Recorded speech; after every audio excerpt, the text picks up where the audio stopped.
Hi, I'm Dr. Wallach from Town and Country Veterinary Hospital. Today we're going to answer the question of how much should I feed my pet? This is something we need to talk about because obesity is one of the most common diseases I see in small animal practice. The first thing we want to do is know where to find out the actual amount that you're supposed to feed. On the back of every bag of dog food, there is a feeding guide. And that feeding guide is exactly what it is. It is a guide. It's giving you guidelines of how much you should feed your pet every day. So for instance, a 50-pound dog, it may say to feed 2 cups a day. That would be 1 cup in the morning, 1 cup in the afternoon, because it's much better to feed your dogs twice a day. It is just a guide though, and this food, or the feeding guides, are made for intact working animals.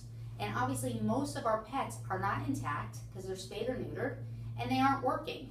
They don't have a job. They're staying at home, hanging out with the family, not getting as much exercise as they probably should be.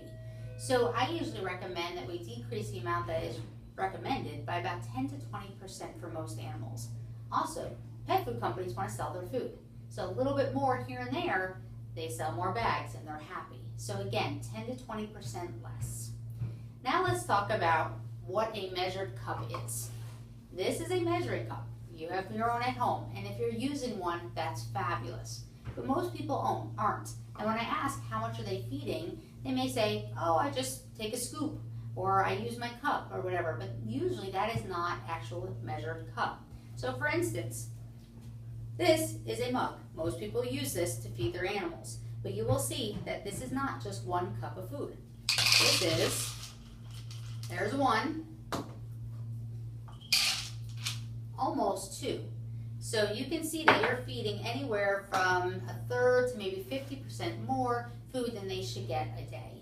And that will add up and lead to obesity in your pets. So, measured amount, use a measuring cup based on the guidelines on the bag. Some people also will just fill the dog food, or the dog bowl, and let their animals eat. Because some animals like to free feed throughout the day. They like to pick here and there. And that's fine. But you should still take whatever that amount is and fill the bowl once in the morning and don't refill it if they finish it. If your animal is still losing weight or gaining weight with a measured amount of food, I would contact your veterinarian because there are conditions that can cause your animals to lose weight or gain weight even being fed the amount that they should be. Thank you again for listening about how much to feed your pets. Have a good day.